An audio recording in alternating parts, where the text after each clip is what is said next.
Locked the shop at 6 on a Tuesday in late August and stood there for a second in the quiet, like I always do, just listening to the building settle. 14 years, 2,412 days. I know the number because I counted it later, standing in the laundry room holding a hotel receipt that smelled like a stranger. But I didn't know that yet. That Tuesday, I was just a man counting the register, checking the case locks, making a note that the fluorescent tube over the watch display was starting to flicker. Ordinary Tuesday. 18 years of ordinary Tuesdays in that shop, and I still liked them. I drove home in the F-150. Dark blue 2014, about 140,000 miles on it by then, and the heater still took 4 minutes to kick in even in August when you didn't need it. Habit. I knew every rattle in that truck the way I knew every face in Chillicothe, which is to say completely and without having to think about it. Hank met me at the door. He's a beagle, 11 years old, arthritic in both back legs now, but he still gets up every evening and walks to the door when he hears the truck. I don't know how he knows the sound of my engine from every other engine on the street, but he does. I scratched his ears and he leaned into my hand, and I thought, at least somebody's glad to see me. Gail's Civic was in the drive. I noticed she'd come home and changed clothes before I got back. I noticed because I noticed things. That's the job. 18 years of reading people across a glass counter teaches you to clock the small stuff. The way a man's eyes go to the case before he's finished his sentence. The way a woman holds her purse when she's about to offer you less than the item is worth. I notice things. I just usually don't think they mean anything. I did a load of laundry after dinner. Gail's jacket was on the hook by the dryer. I check pockets before washing, always have, ever since I washed a full set of car keys back in 2009 and spent 2 days explaining that to the dealership. It's habit, nothing more. The receipt was folded once. Marriott Courtyard, Columbus. Tuesday, 2 nights ago. Gail said she was at book club. My hand went to the dryer for support. The edges of my vision went gray. I sat down on the laundry room floor, back against the washing machine, and breathed through my nose until the gray cleared. Hank came in. He put his chin on my knee. That's what brought me back. The weight of him, specific and warm. I sat there for 4 minutes. Then I got up. I didn't go upstairs. I didn't yell.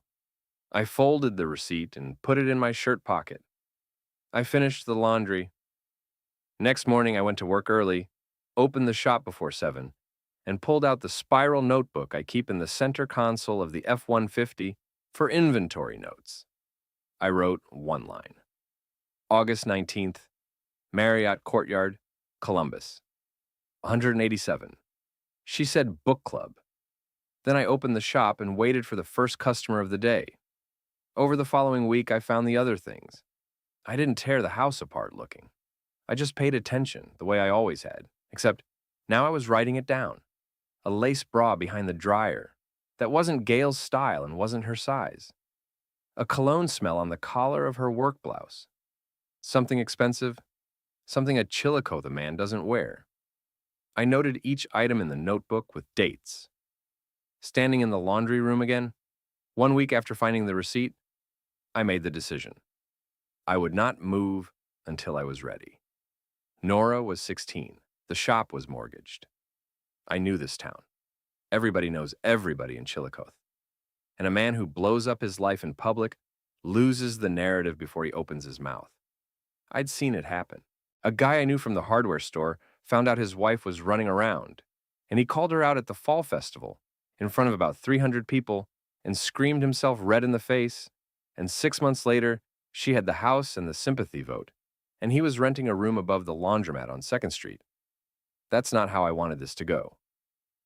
I closed the notebook. I went to work. I wasn't calm. I want to be clear about that. I was just deciding that calm was more useful than the other thing. The next question was who? I didn't know yet. But the thing about running a pawn shop for 18 years is that things come back around. Somebody always brings something in that tells you more than they meant to. I just had to wait for the right piece of merchandise. Dale Richter walked into the shop on a Thursday in early September. He'd been coming in for about 2 years by then, moving electronics. Always had a story for each item. Always paid cash. Always left with a little more than he came in with because he was the kind of man who considered walking away with less a personal failure. He was 38, good looking in that catalog way, dressed better than anybody else in Ross County on a weekday. He worked remotely for some tech company out of the Bay Area, product manager, whatever that means. He'd grown up around here, but had that coating on him that men get when they've spent enough time somewhere else to think they've outgrown the place they came from. He brought in a pair of Bose headphones still in the box and a MacBook with a cracked screen. He had that thing some men have, the kind of ease that looks like confidence, but is really just the absence of consequences. He'd never had a real consequence in his life. I could tell. I'd been reading people across a glass counter for 18 years. You learn the difference between a man who's comfortable and a man who's never been made uncomfortable. "Pete, you're one of the good ones," he said, while I was writing up the ticket. "People in this town trust you." "I appreciate that," I said.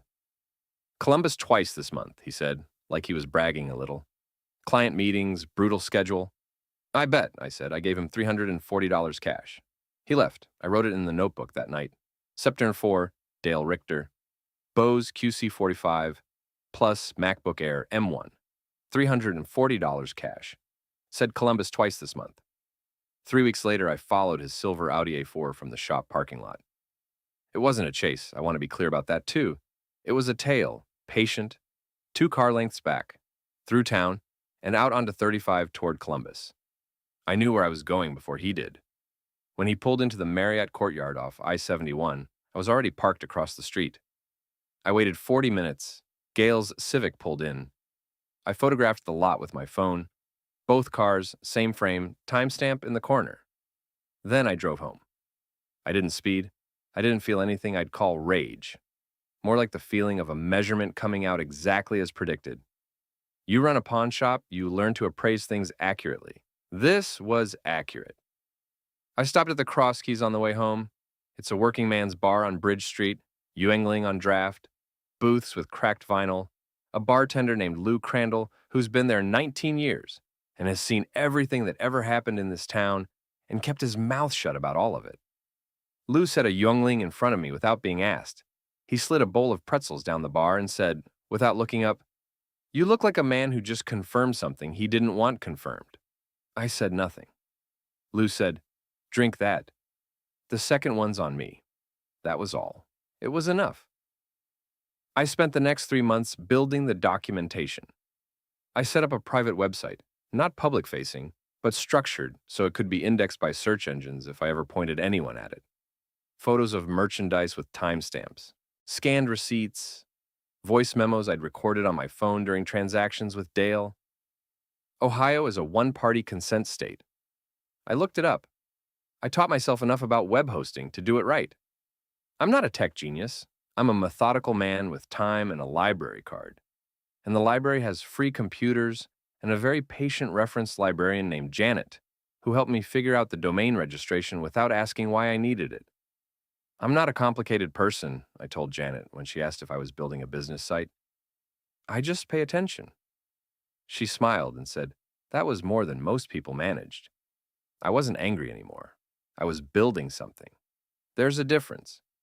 Nora came by the shop after school one afternoon in October to help with inventory.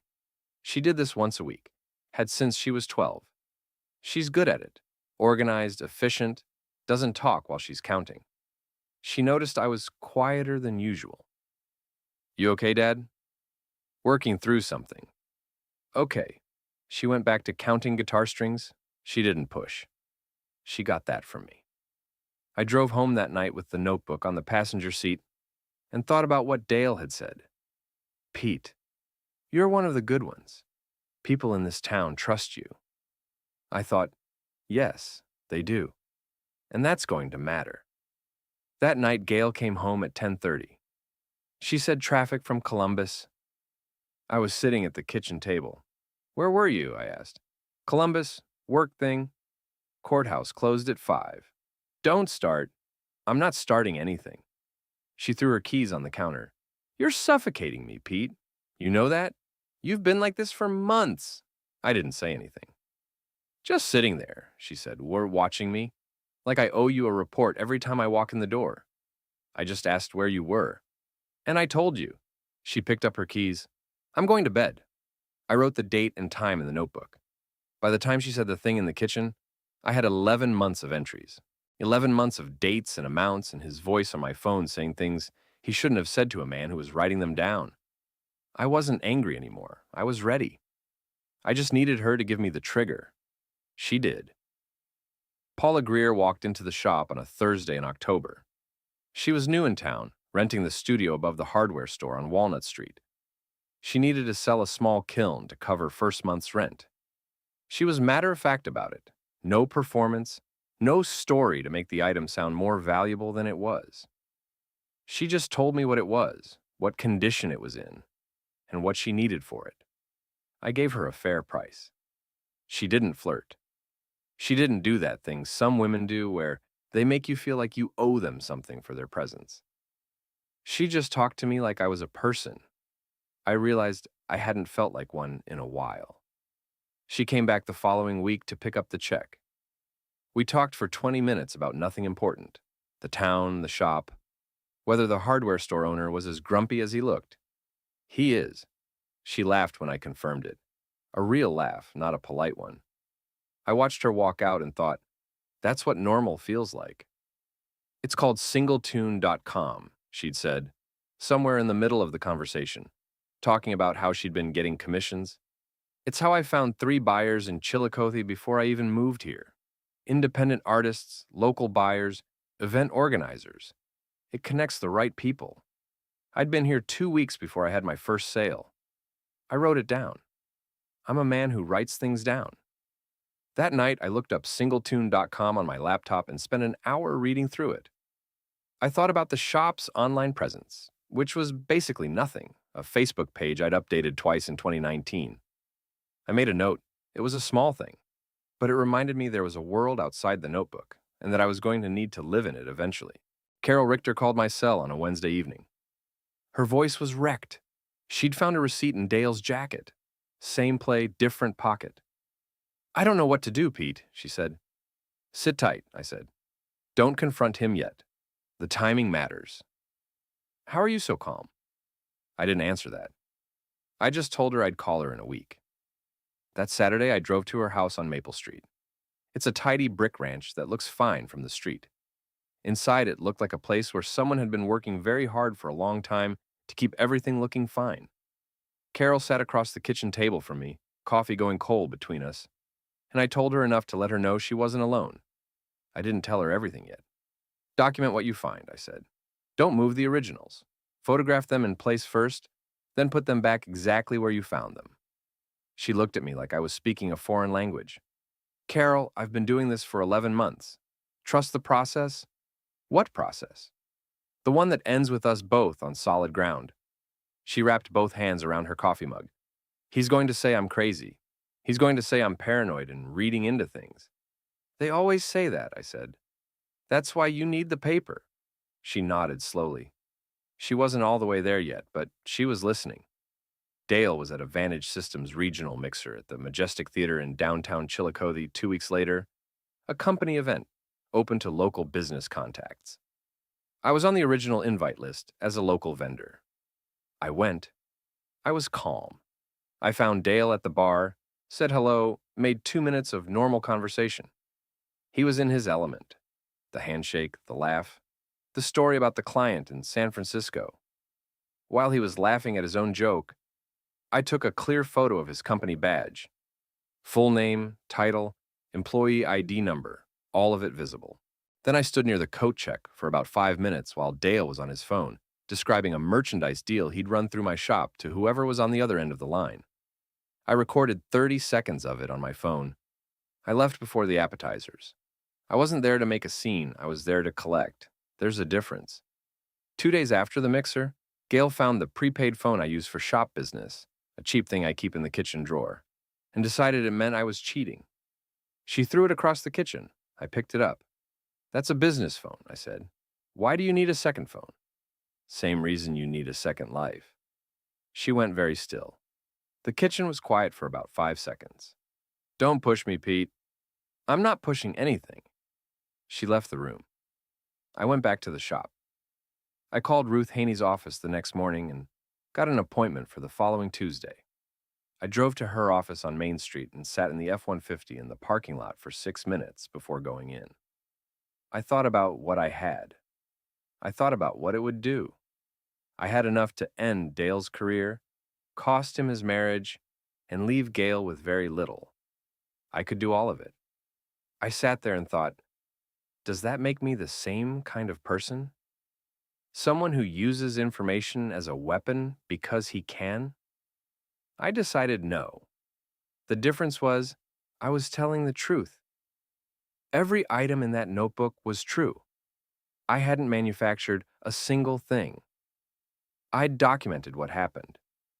That's not the same thing as manufacturing a weapon. That's evidence. I got out of the truck. Ruth Haney's office was the kind of place that told you exactly what it was. Organized, no nonsense. The kind of clean that comes from discipline rather than decoration. Ruth herself was 58, precise, unhurried. She looked at the notebook, the website URL, the voice memos, and the photo documentation for 4 minutes without saying a word. Then she said, "You've been building this case for over a year." Not a question. "Yes," I said. "You're not reacting, you're executing."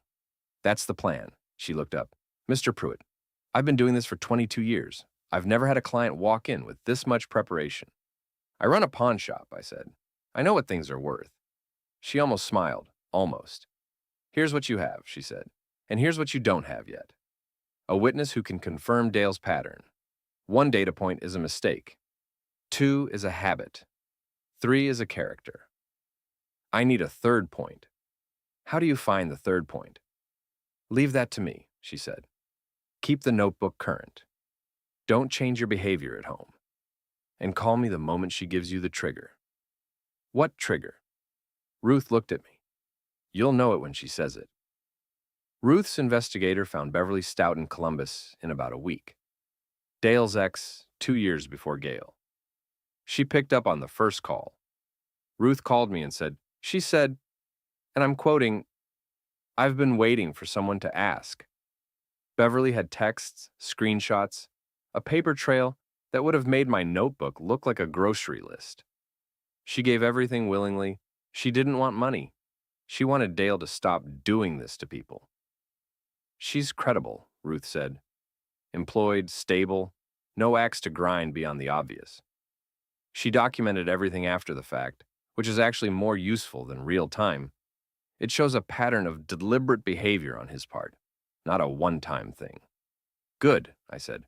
"We're close, Pete. We just need the trigger." The trigger came 2 days later. I was in the kitchen. Nora was upstairs. She was 18 by then, a month from leaving for Ohio State, and she'd been spending most of her time in her room packing and pretending not to notice that her parents' house had become a place where 2 people moved around each other like strangers in a waiting room. Gail was dressed to go out. It was a Wednesday, no book club on the calendar. "Where are you going?" I asked. She looked at me. She didn't look guilty. She didn't look defensive. She looked at me the way you look at something that used to be useful and isn't anymore. "I can replace you by tomorrow," she said. "Boys are already waiting for me." 3 seconds. "Go ahead," I said. She laughed. She was already on her phone before she got to the door. I heard her telling someone, laughing, describing it, making it a story. He just said, "Go ahead." Can you believe that? She thought it was funny. She thought I was finished. I stood in the kitchen until her taillights were gone. Then I called Ruth. "Start the clock," I said. I drove to the Cross Keys. Lou set a Yuengling in front of me. "Bad one?" he said. "Last one," I said. He nodded. He refilled without being asked. I sat there for an hour. I thought about 14 years.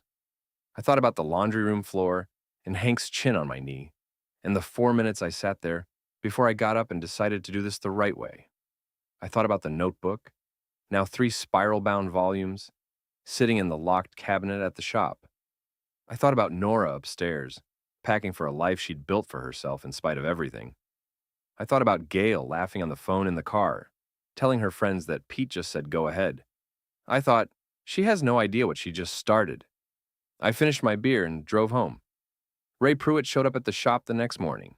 He's Gail's brother, 46, works as a yard foreman at Chillicothe Lumber and Supply. Decent man, straight dealing. He stood across the counter from me with his hands in his jacket pockets and the look of a man who'd been asked to do something he wasn't entirely comfortable with. She says you've been acting strange for months, he said, threatening her. Ray, I need you to hear me. I haven't raised my voice at your sister once. Not once in 14 years. Not once in the last year. You want to ask Nora? Ask her? He was quiet. She called you, I said. She told you I was threatening her. Did she tell you anything else? Like what? Like where she's been going on Wednesday nights. He looked at me. Ray, I've got nothing against you. I never have. You've been a fair man to me, and I've tried to be one to you. But I need you to understand that what's happening in your sister's marriage right now is not what she's telling you it is. And when it comes out, and it's going to come out very soon, I don't want you to feel like you were used. He stood there for a long moment. What are you telling me, Pete? I'm telling you to ask her directly where she's been, and to watch her face when she answers. He left. He didn't say much, but he left different than he came in.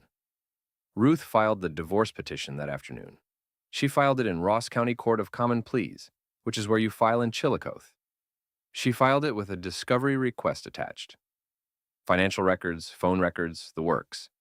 She also sent a formal letter to Vantage Systems' HR department on behalf of a client, noting that an employee had conducted personal business transactions through a local pawn shop during company hours, while representing himself as acting in a professional capacity, and that those transactions had been recorded with the employee's knowledge of the recording laws in Ohio. That last part wasn't entirely accurate, but it wasn't inaccurate either. Dale had known I ran a recorded transaction shop. The sign is right on the door. Gail got the papers at her office, at the Ross County Clerk of Courts, at 2:15 on a Thursday afternoon. I know because Beverly Stout called me at 2:45 and said Dale had just called her in a panic, asking if she'd talked to anyone, and she'd said yes, and he'd hung up. Ruth called at 3.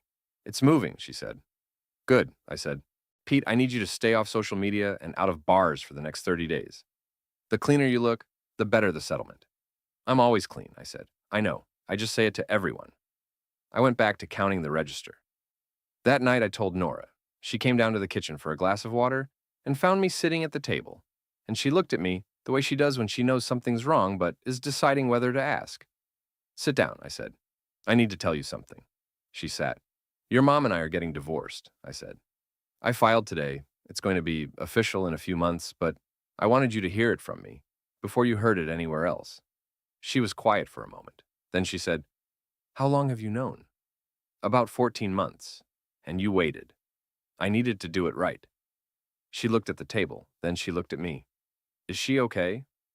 That stopped me for a second. That's Nora. 18 years old, about to leave for college, her family coming apart at the seams. And her first question is whether her mother is okay. She will be, I said. She's got family, she's got her job. She'll be fine. Nora nodded. Are you okay? She asked. Getting there, I said. She got up and hugged me. She's not a hugger. She got that from me, too. So when she does it, it means something. I held on for a second longer than I usually would. I'm proud of you, Dad, she said, for not blowing up. I laughed, out loud, genuinely. Go to college, I said. I'll handle the rest. She went back upstairs. I sat at the table for a while longer, and then I went to bed, and for the first time in 14 months, I slept through the night. The next 30 days were the kind of quiet that looks like nothing is happening, but actually everything is happening. Gail moved in with her friend Denise on Hickory Street. She took her clothes, her car, and her laptop. She left the furniture, which told me she thought she was coming back, or that she thought she'd get it in the settlement, or both. I didn't touch anything. Dale Richter, I heard through Carol, was dealing with something at work. Apparently, Vantage Systems had questions about some of his expense reports and some of his side business activity. He was on administrative leave pending review. Carol told me this on the phone, her voice steady in a way it hadn't been before. He came by the house, she said, wanted to talk. What did you say? I told him to call his lawyer. Good, I said. Pete, I don't know how you did this for 14 months. You get used to it, I said, and then you don't have to anymore. Ruth sent me weekly updates. The discovery process was going the way she'd expected. Gail's attorney, a guy named Kevin Bauer, who mostly did real estate closings and had taken the case as a favor, had not anticipated the level of documentation Ruth brought to the table. He called Ruth on day 12 and asked if there was any interest in mediation. Ruth called me. Mediation, I said. It would be faster and cheaper, she said. But you'd be giving up some leverage. What kind of leverage? The kind that, if this goes to a full hearing, becomes a matter of public record in Ross County. I thought about that. Let it go to hearing, I said. Ruth paused. Pete, are you sure? It's going to be uncomfortable. I've been uncomfortable for 14 months, I said. I can manage a hearing. All right, she said. Then we proceed. I hung up and went back to work. About 2 weeks after the filing, I did something I'd been thinking about since Paula mentioned it. I set up the shop on singletune.com. It took me a Saturday afternoon. I uploaded photos of the inventory, wrote descriptions that sounded like me and not like a press release, and listed the shop under local business services. By Sunday night, I had 3 inquiries. A woman in Waverly looking for a specific guitar model, a guy in Circleville asking about vintage watches, and a collector from Columbus who wanted to know if I ever got estate jewelry. I called Paula to tell her. Told you, she said. You didn't, I said. There was a pause. How are you doing? She asked. Not the polite version, the real one. Better, I said. Getting there. You want to get coffee sometime? Just coffee. I know you've got a lot going on. I'd like that, I said. We met at the diner on Main Street the following Wednesday. We talked for 2 hours. She didn't ask about the divorce, and I didn't bring it up. We talked about the shop, about her work, about what it's like to move to a small town as an adult when you don't have the shared history that everyone else has. She said it was like walking into a movie that was already halfway over. I said that was more or less what it felt like from the inside, too. She laughed. I drove home thinking about how long it had been since I'd had a conversation that didn't have a hidden layer to it. It felt like putting down something heavy that you'd been carrying so long you forgot you were carrying it. Hank was waiting at the door. Hey, buddy, I said. He leaned into my hand and I gave him a good long scratch and thought, yeah, this is going to be okay. The hearing was scheduled for a Thursday morning in November. The week before, Carol Richter called me. Evelyn called me, she said. Evelyn Pruitt, Gail's mother. 74 years old, retired librarian, the kind of woman who considers proper behavior a form of moral virtue, and had raised Gail to believe that how things looked was almost as important as how they were. What did she say? I asked. She asked me if it was true about Dale, about all of it. What did you tell her? I told her yes. I told her it had been going on for over a year. I told her about Beverly Stout. I told her about the receipts. Carol paused. She was quiet for a long time.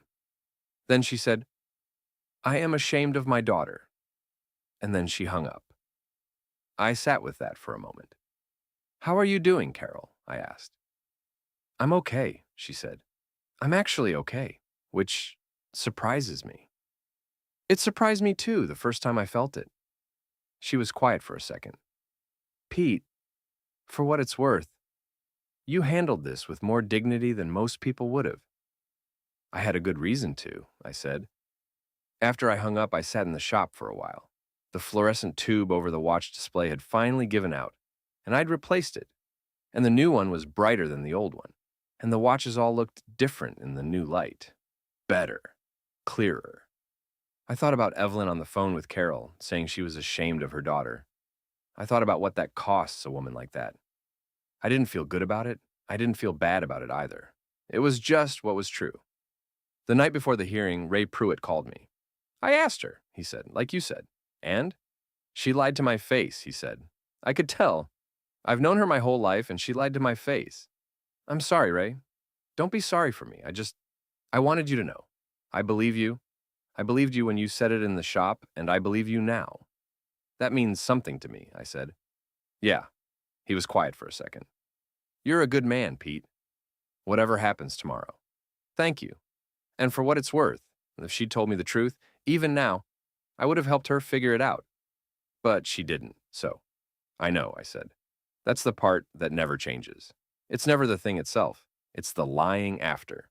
He didn't have anything to add to that. Neither did I. We said goodnight and hung up. I drove to Deer Creek State Park that evening. I don't know why. I just needed to be somewhere that wasn't the house or the shop. The reservoir was flat and gray in the November cold, the cattails gone brown along the bank, the kind of quiet that makes you hear your own thoughts, whether you want to or not.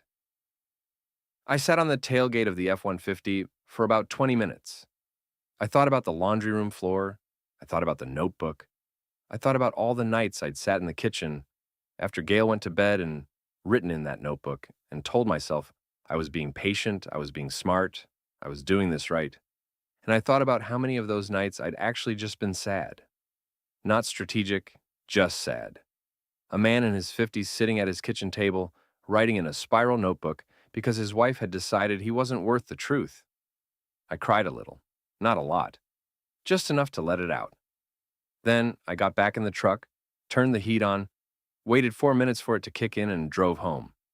Hank was waiting at the door. "Hey, buddy," I said. He leaned into my hand.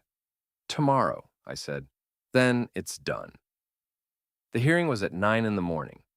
Ruth was already there when I arrived, at the table, papers organized in front of her with the precision of a woman who had been doing this for 22 years and had never once been surprised by opposing counsel. Kevin Bauer sat across from her, looking like a man who had recently realized he was in the wrong room. Gail sat next to him. She looked good. She always looked good in public. That was part of who she was. She had on the gray blazer she wore to professional things, her hair done, her posture composed. She didn't look at me when I came in. She looked at the wall above my head, which is what people do when they're trying to look calm and aren't. I sat down next to Ruth. The hearing officer was a woman named Sandra Holt, and she ran the session the way a good referee runs a game, efficiently, without favoritism, and with the clear intention of being somewhere else by noon. Ruth laid out the case. She was unhurried about it. That was the thing about Ruth. She never performed. She just presented. The financial documentation, the phone records, the hotel receipts, the voice recordings, admitted under Ohio one-party consent law, Beverly Stout's written statement, the website with the time-stamped photos. Kevin Bauer objected twice. Both objections were overruled. Gail's face changed about halfway through. The composed look cracked at the edges. Not dramatically, not the way it happens in movies. Just a tightening around the eyes, a stillness that wasn't calm but was trying to look like it. At one point, Ruth read aloud from Beverly Stout's statement, a specific passage about a pattern of behavior that Beverly had documented, including dates and locations and the specific language Dale used when he was moving between women. And I watched Gail sit there and hear her affair described in clinical detail by a woman she'd never met, who had been through the same thing 2 years before her, and I watched her understand for the first time that she wasn't special in this story. She was a data point in a pattern. Kevin Bauer leaned over and said something to her quietly. She nodded. Her jaw was tight. After the documentation presentation, Ruth addressed the asset division. The shop had been mine before the marriage. 18 years of my own labor, established before Gail and I ever met, and Ruth had the incorporation papers to prove it. Pruitt's pawn and trade was not a marital asset. The house was. We split it down the middle. Gail got half the equity, which was fair, and I got the shop, which was mine. Kevin Bauer tried to argue that Gail's 11 years at the clerk's office had supported the household while I built the business. Ruth acknowledged this and pointed to the settlement offer, which included the house equity and a modest maintenance arrangement for 2 years. It was fair. Ruth had made sure it was fair. She told me early on, don't go for the jugular. Go for the outcome. A fair settlement holds up. A punitive one gets appealed. Kevin Bauer conferred with Gail for about 3 minutes. Then, he said they would accept the terms. Gail signed the papers at 10:47 in the morning. She stood up when it was over. She smoothed her jacket. She looked at me for the first time since I'd walked in. She didn't say anything. Neither did I. She walked out with Kevin Bauer. I heard her heels on the hallway floor, and then I didn't hear them anymore. Ruth gathered her papers. That went well, she said. Yeah, I said. The documentation made it very clean. He'll have a harder time at Vantage Systems. The HR process is separate, but the materials Ruth's letter pointed them to are all on public record now. That's not my concern, I said. She looked at me. No, I know it isn't. I shook her hand. I thanked her. I walked out into the November cold and stood on the courthouse steps for a second, and the air was sharp and clean, and the sky over Chillicothe was that flat gray that Ohio does in November, and I thought, all right, that's done. I called Nora from the parking lot. It's over, I said. She was quiet for a second, then, how do you feel? Like I put down something heavy, I said. Good, she said, and that's good, Dad. How's school? Good, I have a paper due Friday. Then go write it, I said. I'll call you this weekend, she laughed. Love you, Dad. Love you too, I said. I got in the F-150. The heater took 4 minutes to kick in. I didn't mind. The 47 days between the night Gail walked out of the kitchen, mocking me to her friends, and the morning she sat in that hearing room watching her case dissolve. I'd counted those days the way I'd counted everything else, methodically, one at a time. I didn't know about the 92 missed calls until Carol told me. It was about a week after the hearing. Carol called me in the evening, and she sounded different. Not wrecked, not shaky, but something like relieved. The way a person sounds when they've been carrying a secret that turned out to be less terrible than they expected. Gail called me, she said. What did she want? She wanted to know if I'd talked to you about Dale, about all of it. What did you tell her? I told her yes. How'd she take that? She was quiet for a long time. Then she asked me, and I'm not kidding, Pete, she asked me if you'd started a new company. I paused. What? She'd found it online. The shop's listing on singletune.com. She'd seen the new inventory photos, the new business profile, the collector inquiries you'd been posting about. She thought you'd built something new while she was gone. It's the same shop, I said. I know that, but she didn't. And I think she'd been telling herself a story about you, that you'd fall apart, that you'd be lost without her, that you'd be sitting in that house watching the walls. And then she found the listing and the inquiries and the new profile, and she started calling everyone she knew who knew you. How many times did she call? I asked. Carol paused. She called me 9 times in 2 days, she said. She called Denise. She called Ray. She called your neighbor Tom. She called the shop and hung up twice. Ray told me she'd left messages all over the place. He counted them up. 92 missed calls across everyone she'd reached out to, trying to find out what you were doing, what you'd built, who you were talking to. I didn't say anything. She called Ray crying, Carol said. He told me. She said she didn't realize. She said she thought you'd just... She kept saying she didn't realize. What didn't she realize? I asked. I think, Carol said slowly, she didn't realize that you were paying attention the whole time. I thought about that. Pete, for what it's worth, I think she regrets it. I think she genuinely regrets every word. Yeah, I said, 92 missed calls worth of regret. I thanked Carol and hung up. I sat in the kitchen for a while. Hank was on the floor by my feet, his chin on my shoe, doing what he always does. I looked at the table where I'd sat for 14 months writing in a notebook. And I thought about the night Gail stood in this kitchen and told me boys were already waiting for her, and laughed on the phone in the car on the way out the door. She'd walked out mocking me to her friends, and 47 days later, she'd made 92 phone calls, trying to find out who I'd become. I looked down at Hank. 92, I said. He looked up at me with those old eyes. Yeah, I said, I know. I got up, got his leash off the hook by the door, and took him for a walk. It was cold out, proper November cold, and the street was quiet, and the lights were on in the houses along the block. And I could see people moving around inside through the windows, living their lives.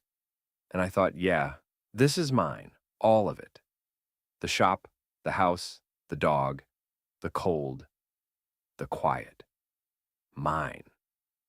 I walked Hank 3 blocks and back, and he moved slow because of his legs, and I matched his pace. And we came back in, and I fed him and locked the door and went to bed. The next morning, I opened the shop at 8. I replaced the last flickering tube in the back room. I answered the 3 inquiries from singletune.com, the guitar, the vintage watches, the estate jewelry. I made 3 sales before noon. Around 2 o'clock, Paula stopped in. She wasn't selling anything. She just came by. How'd it go? She asked. It's done, I said. Good. She leaned on the counter. You want to get dinner sometime? Actual dinner, not just coffee. I looked at her. Yeah, I said. I'd like that. She smiled. Not a big production, just a smile. Saturday, she said. Saturday, I said. She left. The door swung shut behind her, and the bell above it rang once, and the shop was quiet again. The good kind of quiet, the kind that's full instead of empty. I went back to work,